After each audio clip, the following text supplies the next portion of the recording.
So Jack's pregnancy was always very different, right from the very beginning. It was about 24 weeks I caught a blood virus and went to the doctor with a raging temperature. And I remember sitting in her office just crying, which was not like me because, particularly not in front of professional people. And it felt like about half an hour, but it was probably about 3 minutes, and I was just sobbing. And eventually I could gather myself, and she asked me, why was I feeling so upset? And I said, I just felt my baby was threatened. There was something, this was really going to hurt my baby. And she reassured me and said, no, everything's fine. Just go home, take 2 Panadols every 4 hours and stay in bed. Which I did, but I just had that feeling. He was my 5th pregnancy. I kind of had it together. I knew what was going on. I knew how to calm babies down, even inside me. I was that mother who played the classical music to them and spoke to them. And the others, I could calm them down. But with Jack, he was busy. He was so busy inside me. I felt like I had a rugby team inside there. And none of that worked with him, but I didn't think of anything of it at the time. I had to get up and literally rock from side to side on my feet was the only way that I could, stop my stomach bulging in all sorts of directions. Anyway, Jack was born. His birth was fine. He was born at home with a midwife. Everybody was present. And his cry was completely different. And again, I remember thinking, oh, I haven't heard that before out of the other 4. They had all cried. But Jack's was just high pitch, loud, and no tone. I didn't know I just felt like I couldn't reach him. The things that I'd known with the other children, the other babies that had worked, they didn't seem to work with Jack. I felt my bonding was really quite difficult with him. I didn't know how to explain it to somebody who would understand. And the only way I could describe it was that it's as if there was a glass something, a transparent barrier between him and me. I could see him, I just couldn't reach him. I couldn't touch him. At about 3 months old, I thought, he's not hearing well. Everybody said, oh, you're just worrying for nothing. It's, me, the oversensitive mum. And I'm thinking, no, this is my 5th baby. There's something. Anyway, by 6 months, he got a cold. I used it as an excuse, took him to the GP and said, I'm really here about his hearing. I don't think he's hearing as well as he should. And so our pathway of many appointments began. Jack and I went off to the Swan Districts Hospital. 2 nurses did some more professional tests on him. At least these had puppets and were in a sound booth and things, quite a few. And we weren't quite finished, but we were there for a long time, and I was standing right close to them with Jack. And they were just chatting to themselves, knowing that I was there, though. And the one said to the other something like, oh, this poor kid, seriously, he's never going to hear anything in his life. He's so deaf.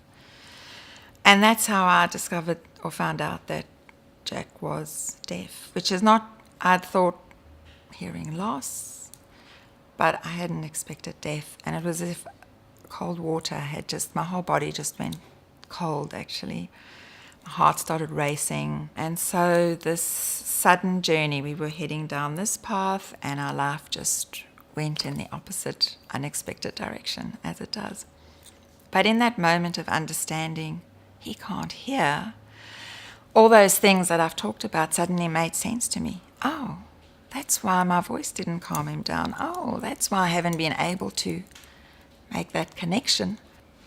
That was then followed up by numerous appointments with ENTs, ear, nose and throat specialists, because they just assume that you will have a cochlear implant. By this stage, he was 6 months old. We got notified in the post about MRIs we had never agreed to. We thought, a cochlear, it's my nature to go and investigate things.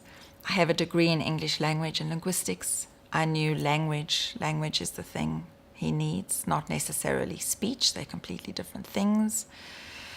But trying to process all these things, trying to process having a deaf child, no deafness in our family, trying to process the complete change in parenting, the the sadness of it, the fear of it, the unknown of it, was a lot. You're given a pile of information, nothing about sign language.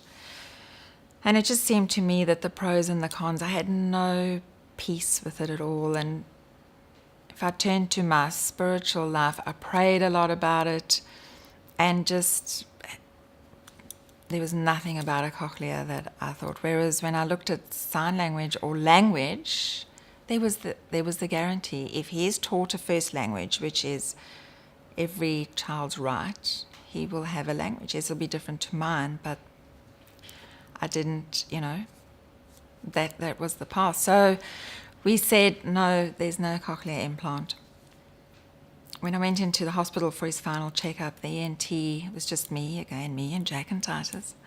And it was a typical scenario. He told me, it was a male doctor, he told me to sit down. He stood up and then proceeded to tell me that he really felt that I was being an abusive parent because I was denying Jack the access to technology and a cochlear implant, and do I understand that he's going to amount to nothing, and that a cochlear implant is really low-risk surgery. The highest risk is the anaesthetist.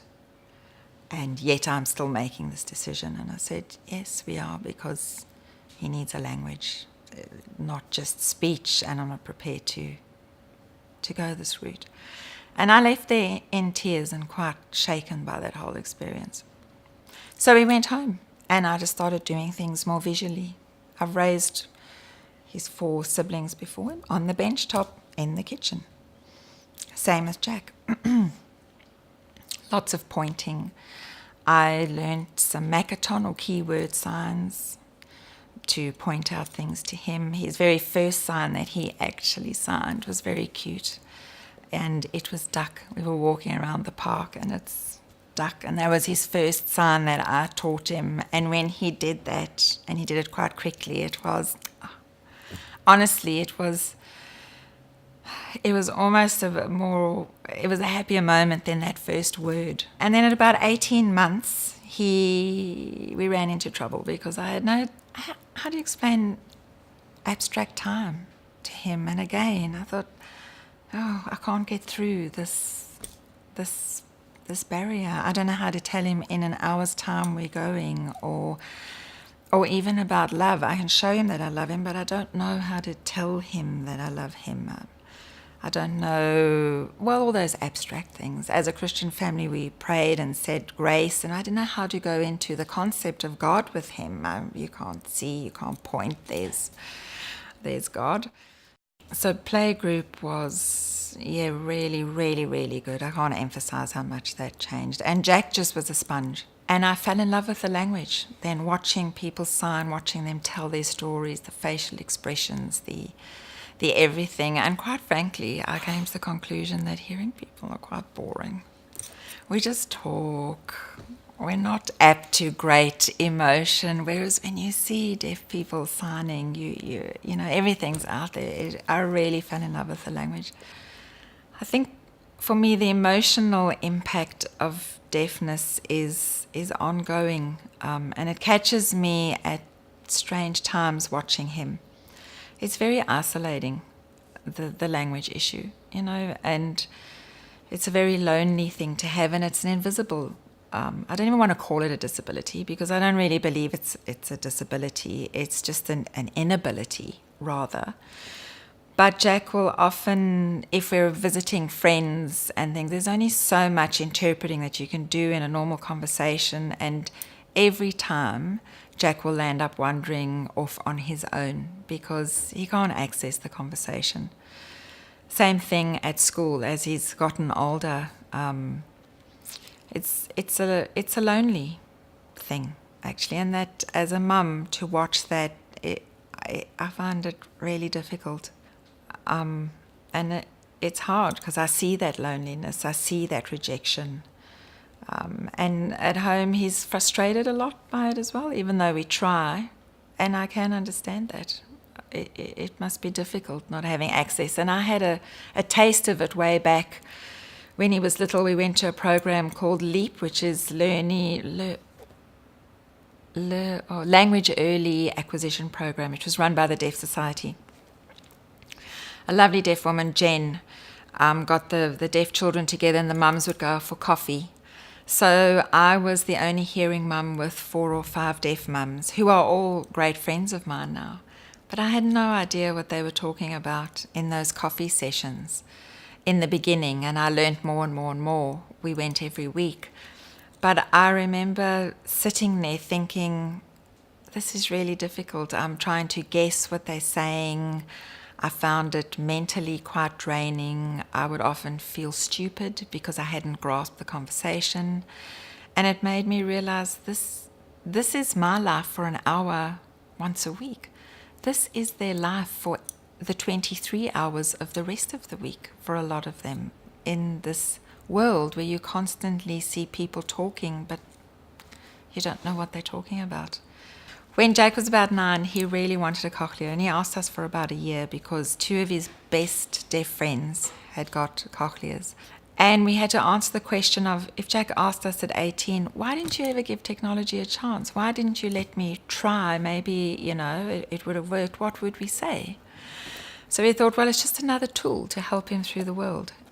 And then he had the second implant, and he didn't like it. It was just too much. And he then decided that he didn't want them at all. The government is amazing with the support they give. But again, they were happy to, that whole program per cochlear with the speech therapy and all the therapy that goes with it, that whole package deal is about $50,000 per cochlear. And all these years, I couldn't even get $300 for somebody to teach us sign language. It's quite bizarre.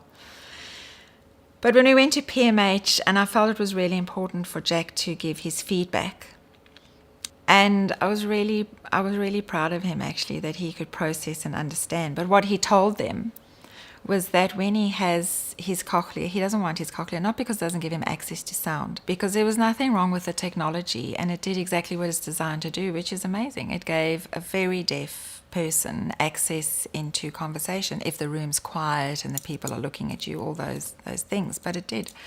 But it changed his personal identity, and it made him feel like a broken hearing person as opposed to just a normal deaf person. In his way of expressing it, he said, look, I just feel like a big pair of ears.